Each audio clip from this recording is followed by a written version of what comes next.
It's like, no, it doesn't. All right? Look, no means no. No, that means no, all right? But no, stop it. What are you doing? Oh my God. You're being so bad. Stop it.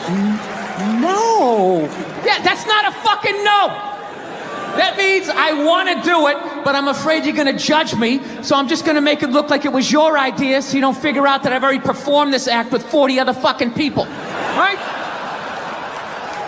But then you go to court and you get a bad read and there's some guy reading it. Your Honor, she said no. Stop it. What are you doing? You're being so bad. Yeah, and you're just sitting there like, she didn't fucking say it like that. She didn't say it like that.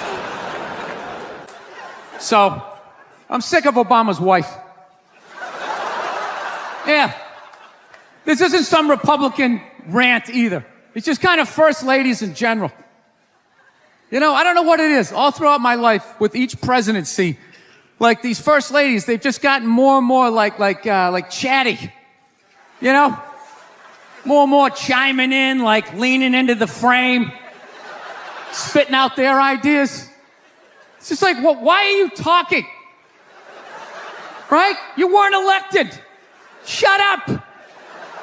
Your husband's not running a lemonade stand here. He's running the country. You don't just chime in. Let me guess, is this considered sexist? It is? Why? Well, okay, you just nodded there, lady. Let me ask you this, all right?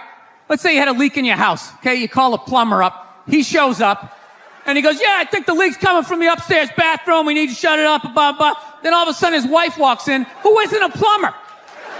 And then goes, hey, you know, I'm actually thinking it's kind of... Wouldn't you be like, with all due respect, shut the up. I need a plumber in this moment. I'll extend an olive branch here. All right, at some point, there's going to be the first female president, right? Exactly. Which means at that moment, you're going to have the first male first lady, right? And when that happens, that dude needs to shut his trap. I don't want to hear a word out of him. I want to hear from the president.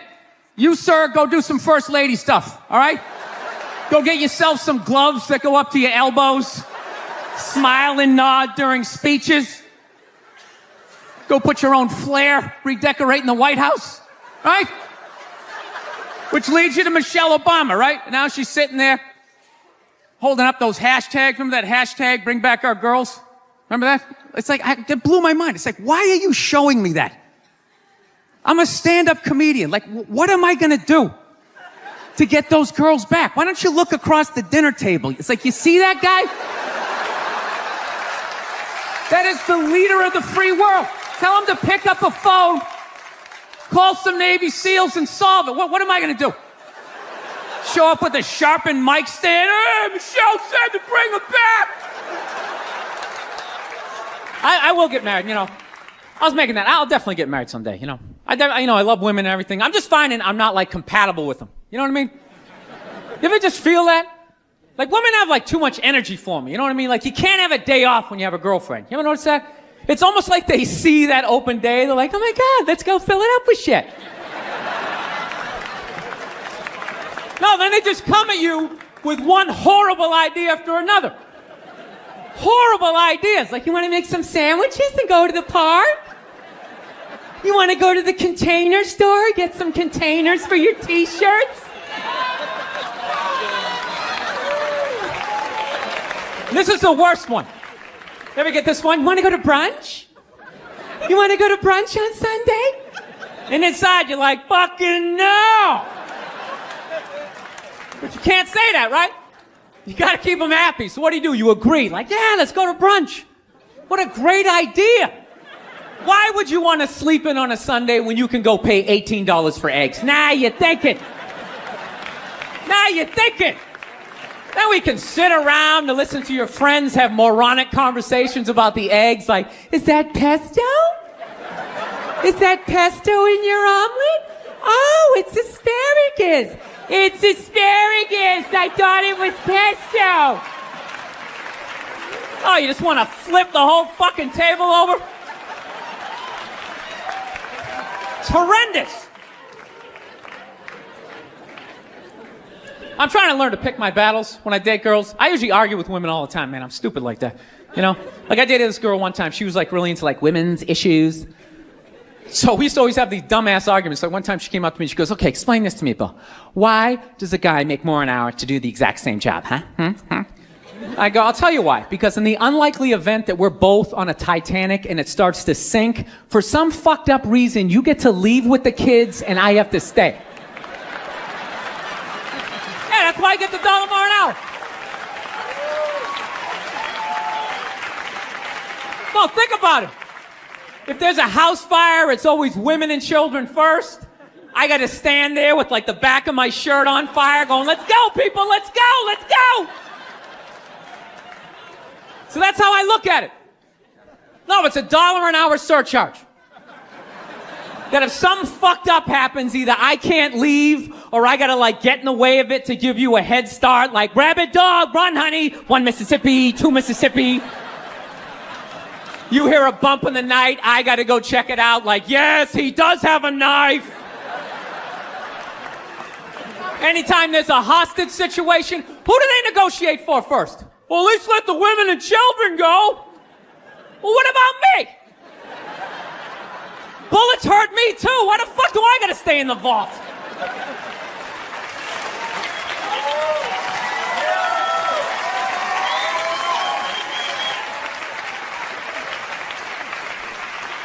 No, that's my point, man.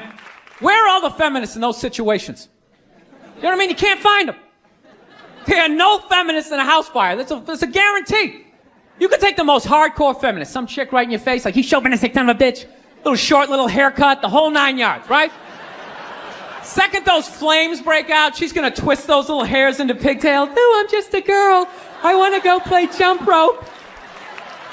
And leave you standing in a burning house like you're not flammable.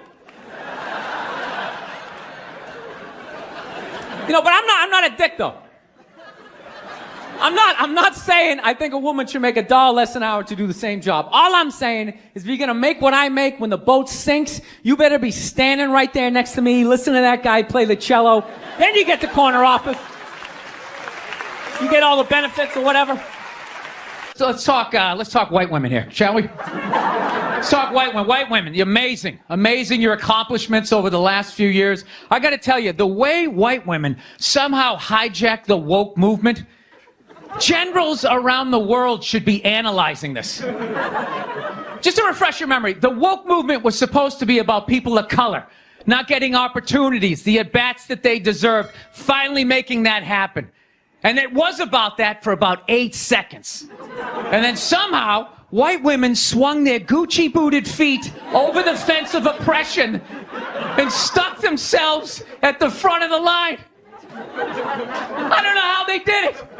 I've never heard so much complaining in my life from white women. My life is so hard with my SUV and my heated seats. You have no idea what it's like to be me. Trash and white guys, the nerve. Where's the camera? The nerve of you white women. Listen, I don't want to speak ill of my bitches here, okay? I don't. But let's go back in history here, okay? You guys stood by us toxic white males through centuries of our crimes against humanity. You rolled around in the blood money, and occasionally when you wanted to sneak off and hook up with a black dude, if you got caught, you said it wasn't consensual. Yeah, that's what you did. That's what you did. So why don't you shut up, sit down next to me, and take your talking to.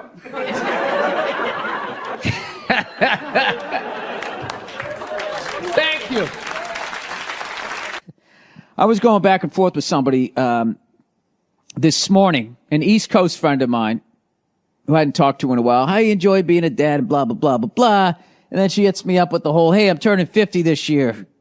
I am not happy about it. I said, yeah, I turned 50 last year. She goes, how was turning 50 for you? You know, she goes, you're a guy. You probably don't care. It's much harder for a woman, especially with our careers. Oh, did I have fun with that? You know? I just wrote back, where?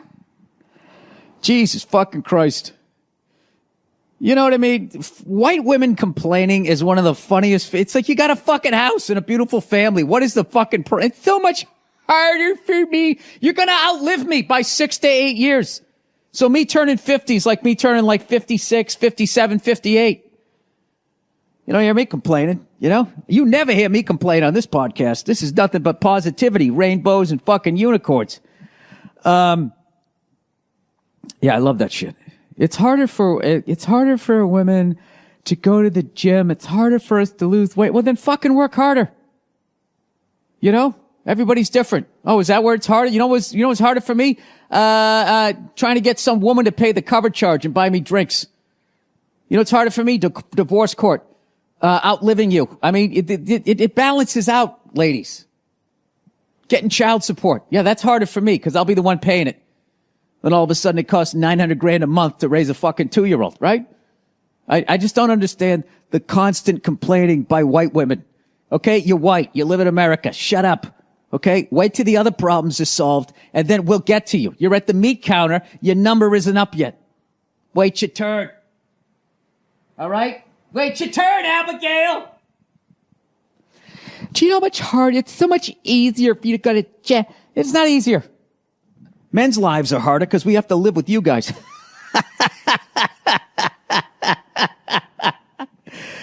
Oh man, I want to become friends with a lesbian couple, and I want to like be friends with like the chick in the relationship that's got to handle more of the dude shit. You know, because you know opposites attract, and I would think even like in the lesbian community, there's going to be somebody, you know, who's out there swinging the axe, getting the fucking firewood, while the other one's in there making the muffins. That's the lesbian I want to talk to. Right into my podcast, please. You know, I want to know if those lesbians, on average, die sooner than the dainty lesbian. You know, the lesbian who's got to go out on the fucking roof and adjust the fucking DirecTV satellite fucking thing in the middle of the fucking rain. That's who I want to hear from. That's the study I would be doing. Everybody's evil. We all got our stuff. You know what I mean? He got a hooker. Hey, who hasn't? Seriously. Let me tell you something right now. Every guy basically has 3 stories, okay? He's got a hooker story, he's got a going to jail story, and he's got a getting his ass kicked story. Right, am I right? Seriously. And once you have those 3 stories, then you can get married.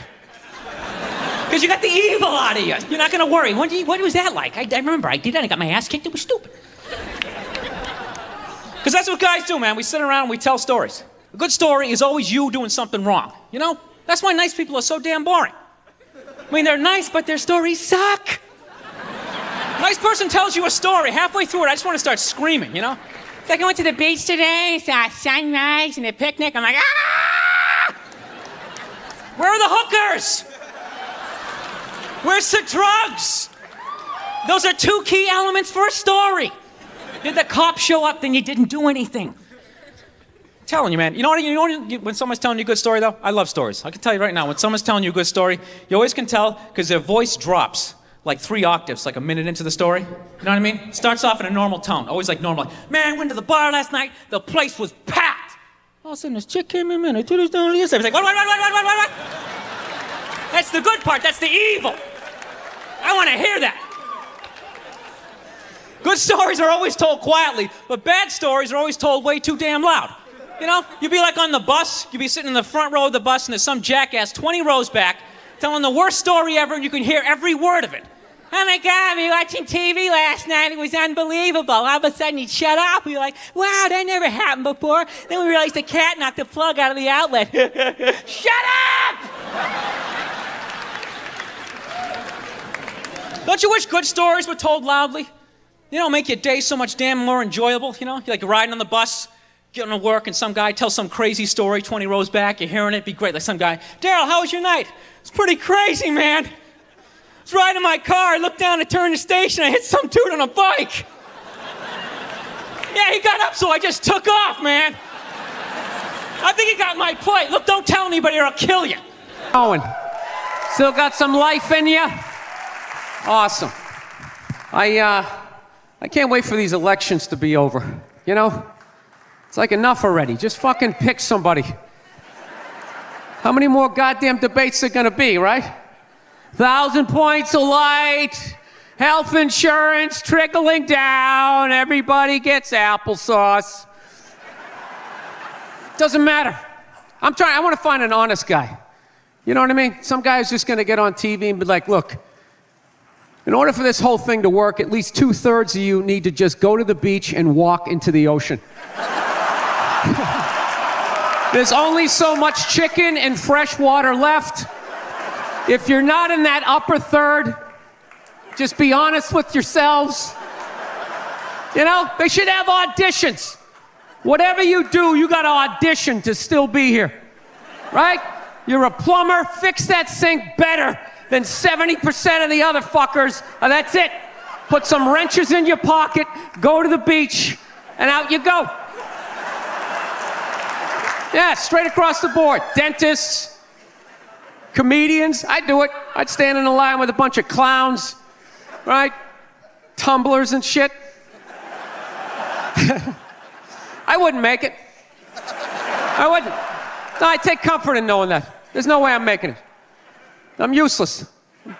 I am. I'm 44. I'm not married. I don't have any kids. Why am I still here? Just another person taking up space, walking into a Starbucks. Oh, Sheryl Crow CD. Right? Why am I here? I have a horrible science background. Do you know cruise ships blow my mind? Blow my mind. I don't get how something that big and metal can float. I don't get it. Makes no sense. And there's always some nerd there to try to explain it. Well, the area times the mass. Oh, fuck you with your magic. I don't get it. It's got a smokestack. It's got an anchor. Right? Dude, explain the pool. How can you have a pool on a boat? You dug a hole in the boat, filled it with water, you got fat people going in it. That's game, set, and match. Speaking of nerds, when is the nerd epidemic just gonna end? Like, when is the nerd bubble just gonna burst? They're fucking everywhere. Every show, they got some guy with black frame glasses. Oh, I'm kind of awkward. I don't know how to talk to the opposite sex. Like, this is supposed to, like, inspire me? You know, when I was a kid, nerds had shame. They had shame. They had horrible days at school. They were stuffed in lockers, left there overnight reading whatever they could find. Then in the mornings, janitor let them out, and then they got the shit kicked out of them for wearing the same stuff 2 days in a row. Now they're walking around all proud, double pocket protectors, black socks yanked up. This is what happens when you get rid of bullying. It is. When you get rid of a species' natural predator, it just grows exponentially.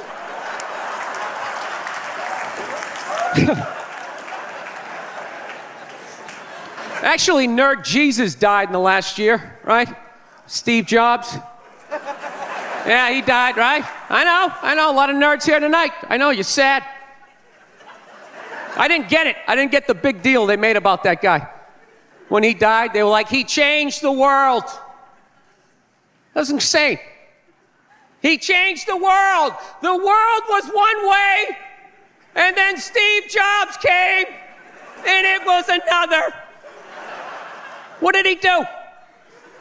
Somebody, for the love of God, what the fuck did that guy do? What did he do? He told other people what to invent?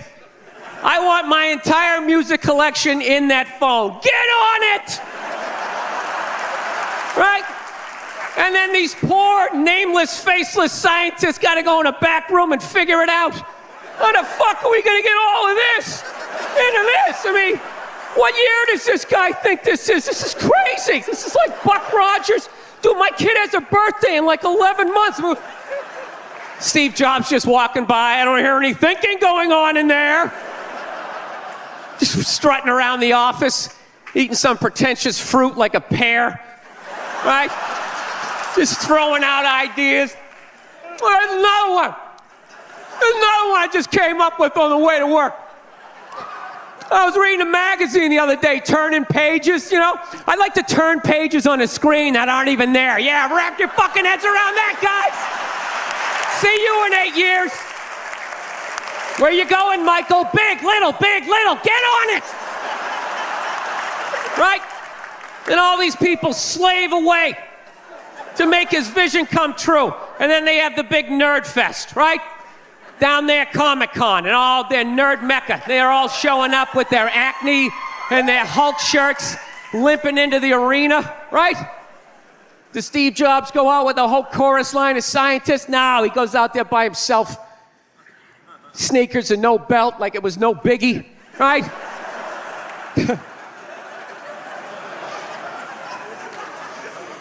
like he's Tesla. Tapping into the atmosphere. I know, this is always uncomfortable. I know, you bought into it, right? That whole advertising, the way they aligned themselves with some of the greatest people of all time. Jesus, Gandhi, me. Remember that? Muhammad Ali, John Lennon, this guy. How the fuck was that dude like any of them? Gandhi didn't have a sweatshop. Nah, he didn't have people leaping to their deaths only to catch a net and get ricocheted back through the window to have to put together yet another iPad. John Lennon didn't have children in his basement pressing those fucking albums. I know. New phone can't fit the old charger. This is your hero? This is the guy? This is what all the silence is about? New phone can't fit the old charger, so then you gotta throw it out, ends up in the ocean around some octopus's neck. Do you realize how much sea life is ecstatic that man is no longer walking the earth? That's where it all ends up, you know. It doesn't go in a landfill, ends up in the ocean. You realize that? I hate people who say I don't pollute. I don't pollute. Yeah, you do. You use shit and you throw it out. Well, you think because you put it in like a basket, it just poof, disappears? Everything you ever used is somewhere. You ever think about that? Remember that flannel shirt you bought back in the day when you got into Pearl Jam? That's out there somewhere. Probably on some porpoise's face. He's trying to get it off. Stupid little flippers. All the fads. You remember rollerblading? Remember that? Everybody had them. We set up cones, we did little tricks, right? One little homophobic joke killed that entire fad. What's the hardest thing about rollerblading? Telling your parents you're gay. Full-grown adults. Dude, I'm not gay. I don't have the cooties. These mean I suck dick. And they just threw them out. They end up in the ocean. They're made out of plastic. They can't biodegrade. They just break down to little cubes. Fish are breathing them in. 6 months later, you're going out, you're getting sushi. You think you're being healthy. You're eating your old rollerblades. All right, I'm out of time. You guys are great. Thank you. Thank you.